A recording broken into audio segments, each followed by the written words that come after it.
By now, you've probably heard of Alibaba, the Chinese internet giant that's able to reach millions upon millions of previously unreachable Chinese consumers.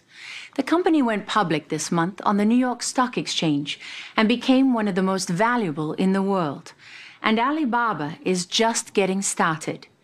Everything about the Alibaba story is unconventional, beginning with its founder, Jack Ma, who gained global celebrity status these past 10 days, as his image became ubiquitous on business news channels and media outlets across America. We got to know Jack Ma before the onslaught, beginning over a year ago in China, where he talked with us about his relationship with the Chinese government and his unorthodox business philosophy, which surprisingly gives shareholders almost no say over how he runs the company. If you want to invest in us, we believe customer number one, employee number two, shareholder number three. If they don't want to buy it, that's fine. If they regret, they can sell us. In the US, the shareholder is usually first. Yeah, and I think they were wrong. The shareholder, good, I respect them, but they're the third, because if you take care of the customer, take care of the employees, shareholder will be taken care of. Ma's unconventional view didn't stop Wall Street from pouring $25 billion into his company, now listed on the New York Stock Exchange as Baba. It's an internet shopping behemoth, a collection of online marketplaces where buyers and sellers connect to do business. Most of the company's money comes from advertising and small transaction fees. On its most popular website, Taobao, users talk to each other, barter, and engage in a way that doesn't happen on American e-commerce websites. And Alibaba says there are close to 1 billion products for sale. If I'm buying a house, I can do everything from find an architect to buying doorknobs to furnishing the entire thing from start to finish. What else? You can buy anything, as long as it's legal. Anything. 5-6 years ago, you weren't even making a profit. In fact, in 2002, you made $1 in profit. And today you make how much? Billions. Billions of dollars. It's now the biggest e-commerce firm in the world, dwarfing the combined sales of Amazon and eBay. And Alibaba has helped create hundreds of millions of internet consumers, a whole new social class in communist China, people who never had access to modern commerce before Jack Ma came along. And now you have 500 million registered users. Yes. It's only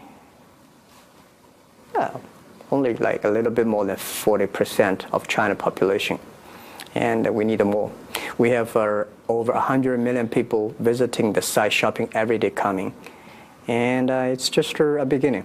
When Jack Ma dreamed up Alibaba in 1999, the online world looked nothing like it does today. The most popular search engine was Yahoo, not Google. There were no iPods, iPhones, or iPads. Only 4 out of 10 American homes had internet connections. And the World Wide Web barely reached all the way to China, where retail stores were rare outside the big cities. For most of the country, there was no such thing as package delivery or credit cards. The only way to buy anything was face-to-face and in cash. When we started the e-commerce, nobody believed that China would have e-commerce because people believe on the guanxi, face-to-face, and all kinds of networking traditional ways. There's no trust system in China. He had to overcome centuries of tradition by showing Chinese buyers and sellers that they could trust Alibaba with their money in this new virtual world. He did it by guaranteeing the transactions and creating his own payment system, an escrow account where Alibaba holds the buyer's money until the goods are delivered. Every day we finish more than 30 million transactions. And that means that you are buying things from somebody you have never seen. You are giving products to the person you have never met. And there are some guys you never know that he's going to take your products to that place, to that person. I want to tell the people that the trust is there. Because it's all about trust. It's all about the trust. Now anyone, rich or poor, with access to the internet and something to sell, can connect with hundreds of millions of potential customers on one of Ma's websites. Ordinary people in China who never had a way to do business with each other before, today have a stake in the online world. That idea was revolutionary. It created millions of jobs and made Jack Ma a hero to millions of Chinese. This is your old stomping ground, right? Yep. We met Jack Ma in Hangzhou, an ancient city in southeastern China, famous for its beauty. This is where he grew up poor in the 1960s, during the chaos of Mao Zedong's Cultural Revolution, when the country was cut off from the West. Then in 1972, Richard Nixon came to his hometown. It was the first visit by a U.S. president to communist China, and the city became a mecca for foreign tourists. Through them, 12-year-old Jack got his first glimpse of a world beyond China. The name Jack was given by an American tourist.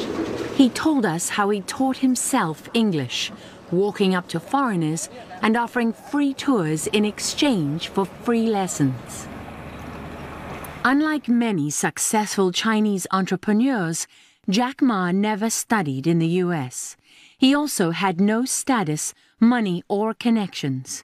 The only other way to get ahead in China was education, and he failed the college entrance exam twice. My parents do not want me to take examinations again. Because they didn't want you to fail again? Yeah, they believe I will fail again. How did that affect you? That's a good question. Nobody asked me how that affected me. That really affected me a lot. I failed for the first time, and then I asked for looking for jobs. I went to interview jobs for about 10, 15 times, and all rejected by people. Why did everyone reject you? I was not the standard that normal people like. Because you were small? I was small. And skinny? Skinny, not handsome, and terrible. The way I talk, and they probably just don't like it. Ma made it into college on his third try and became an English teacher.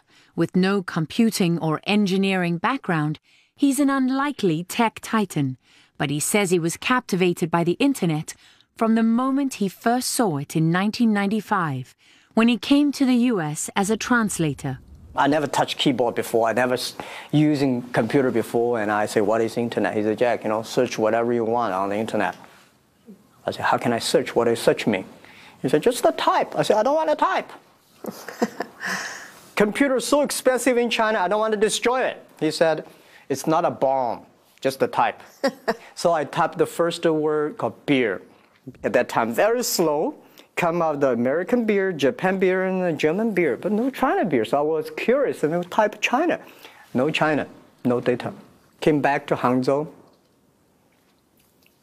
with $1 in my pocket, scared, worried, and I came back and I said, I want to do something called internet. His first two ventures failed. 4 years later, he convinced some friends and former students, most of whom had never used the internet, to invest in him and his vision for Alibaba. With just over $50,000 in seed money, the company was born. Today, it's valued at $231 billion and is headquartered in Hangzhou, on a sprawling state-of-the-art campus that rivals any in Silicon Valley. Ma's personal fortune makes him the richest man in China and one of the most influential. It's impossible to run a business on Alibaba's scale without official blessing. You were quoted saying, when you have millions of small companies using your site and billions of dollars in transactions every day, the government cares. Yeah. So what do they care about? They care that I can stabilize the country. I told the government, if people have no jobs, you are in trouble. Government will be in trouble. My job is to help more people have jobs. So usually when people succeed in China, they either have connections, political connections, or they come from a wealthy family. You had neither. No. And you've done this without interference from the government? Well, I never got 1 cent from government. I never get 1 cent from China banks. So I'm very independent. That was true when Alibaba began, and most of its capital still comes from abroad. But more recently, some of its smaller investors have included institutions with ties to China's ruling elite. Alibaba has also benefited from Chinese government policies that make it difficult for foreign competitors to operate there. Ma explained how he walks a fine line with Beijing. I have a very strict talk to my team. So never, ever do business with government. Love them, don't marry them. So we never do projects for government. If they come to us and say, Jack, can you help with this? Good, I will introduce friends to you who are interested in doing that.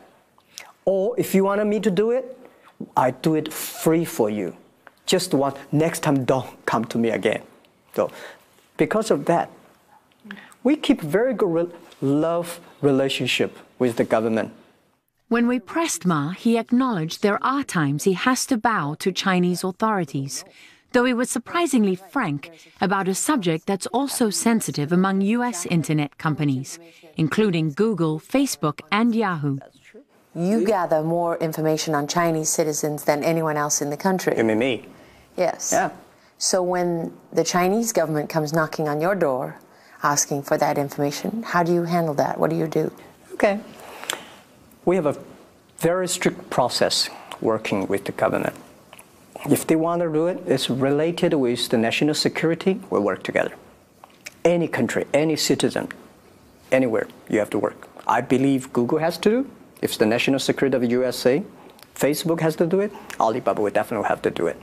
What worries some investors is the possibility that China could take control of the company and all of its assets at any time.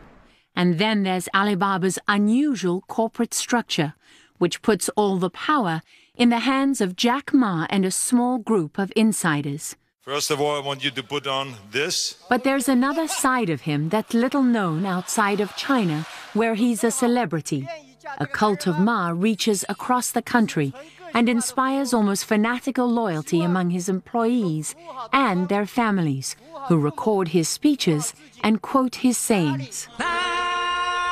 Here he's dressed as a punk rocker, performing for an enthusiastic audience of 20,000 Alibaba workers at a company anniversary celebration. You are so beautiful to me. The Chairman Ma show is now playing here in the US, bringing with it the potential of hundreds of millions of Chinese consumers for products made in America. So this is not Jack Ma's American invasion. This is not Google, Amazon, eBay, be afraid. We come to help, not invade. For example, bring the US small business come to China. This is something that we can do better because we have 100 million buyers today, every day. We don't know, 3 years, 300 million. We started giving loans to small business. Within 20 months, we have already given loans to over 260,000 small business. Average company only get a $5,000 US. So you gave 260,000 loans in 20 months? Yeah, 20 months. I don't want to give a big loan. We just give small, medium size. $8,000 is the limit. And your default rate on those loans is less than 1%. 1%. 0.9. And you can do this because of the records that you keep on your buyers and your sellers. So you have, that's really how you base the credit rating. Yeah. That's every move, every behavior you use on the internet. This behavior gives you the best rating system. And we can know, we can borrow our $5,000 or $3,000. Why? Depending on how reliable I am. How reliable, who your customer is, what kind of things you buy, which address you send it to that area, and the value of the area, how much, and the computer can know what's your pay capability. We want to making sure the small business survive. We want to making sure the young people, this is all the young people that they are making the world changing. They are changing China. Alipay actually is a very unique business model. It's a service that because the buyers does not trust the sellers, and the sellers does not trust the buyers. So we build up escrow services. The buyer wire the money to Alipay, and we will inform the sellers, we received the money, please send the products. So the buyers see the product, if they're happy, we wire the money. Not happy, return the money, return the products. So when I started 80 years ago, everybody say, Jack, this is the most stupid model we've ever seen. Nobody would use it. And I say, I don't care whether this model is scientific, whether it's fancy looking or not. As long as it works, it helps build up the trust. Today, we have more than 900 million registered accounts. On Alipay? Alipay. Almost every young people on the street, you see people using Alipay. Is counterfeiting and fake goods, is that one of the biggest problems that you have to deal with? One of the biggest threats to what you do? Yeah, this is the cancer of our business. If you don't control it, it's going to everywhere. And they lose trust? They lose trust of our side. And every day if you hear people about intellectual problems and problems, you got angry. So I told the team, and this is the cancer. If we do not solve the problem, we'll be killed. But we are just a website operator. Laura, if you sell fake products on the site, we find out and say, what can we do? We cannot arrest you. We cannot put you in the prison. What we can do is close your shops. 2 years ago, we have a big problem. A lot of people came to demonstrate in front of our office. They burned my pictures. They put me in coffin and had a big demonstration in Hong Kong. But we are just a company. We don't have a police. We don't have a military. We don't have a prison. We don't have a judge. Are you happy with where you are now, or is it still too easy to get fake products off? We are making progress. We are the doctors that helping to cure the cancer. But the cancer is so aggressive. If you kill the doctor, the cancer is still there. You buy one fake product, you are angry. But for us, it's all our business. It's everything. It's everything. So 60 Minutes Overtime. Our story is about Jack Ma, who's the founder of Alibaba, which just made history with the biggest public offering of its stock, and Wall Street had never seen anything quite like it. By now, you've probably heard of Alibaba, the Chinese internet giant that's able to reach millions upon millions of previously unreachable Chinese consumers. We were fortunate at 60 Minutes to actually spend more time with Jack Ma. Yeah, thank you for coming. He said than any other journalist ever. Hi, Howard. How are you? I'm Howard Rosenberg, producer for 60 Minutes. My team laugh at me because I love to tell everyone that his longest interview before he sat down with us was 12 minutes with The Economist. And he sat down with me in interviews for 8 hours. Cheers. Yeah. People always ask me, Jack, Jesus, how could you make this company for 14 years that quick? We worked damn hard in 14 years. After spending time with Jack Ma, do you think there's a difference between the American dream and the Chinese dream? What is the American dream, really? It's freedom. It's the freedom to be something and be someone and make something of your life beyond the circumstances into which you're born. And in China, as Jack Ma very eloquently says, you know, if you didn't have someone who was politically connected, or you didn't have money, or you weren't born into that, you had no hope. There was no point in dreaming because there was no dream. He's rich now, but he wasn't born into it. Part of the legend of Jack Ma is that he was malnourished as a child because his family was so poor. So you look at somebody like that, you know, he literally holds his own with the ruling elite in China. 15 years ago, 18 founders in my apartment had a dream. He is proof that in a communist society, an entrepreneur can succeed. It's a pretty remarkable concept when you even think about it. We have over 100 million people visiting the site, shopping every day coming. And it's just a beginning. Today is difficult. Tomorrow is more difficult. But the day after tomorrow is beautiful. He's omnipresent. There are pictures of him. His sayings are everywhere. He's quoted. They have him running on, on screens, television screens in the airports. Jack Ma is pretty unique and pretty quirky by American standards. You are so beautiful to me. Eyes everywhere, eyes everywhere. Stop. Sure, stop. Okay, stop. Jack Ma did some card tricks for you. Jack, where is this one going to be? You looked both amused and skeptical. So you don't believe my trick, right? You give me the phone. I'm not an expert, but he was impressive. Is this the card? Yes, that's the card. You know that's the card. I know that's the card.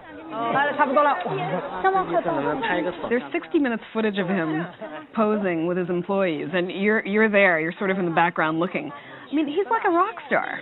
He's like a rock star, and you know what? That's not manufactured. I mean, it looks genuine. 8-year anniversary in the company. They are crazy about him, and they are in awe of him. Everybody wanted to be near him. Okay, 谢谢. Bye-bye. He has a curious way of making his employees happy. The mass weddings. He does, and we're looking at the footage, and we're talking about it as a team, and what is he doing, and why is he doing this?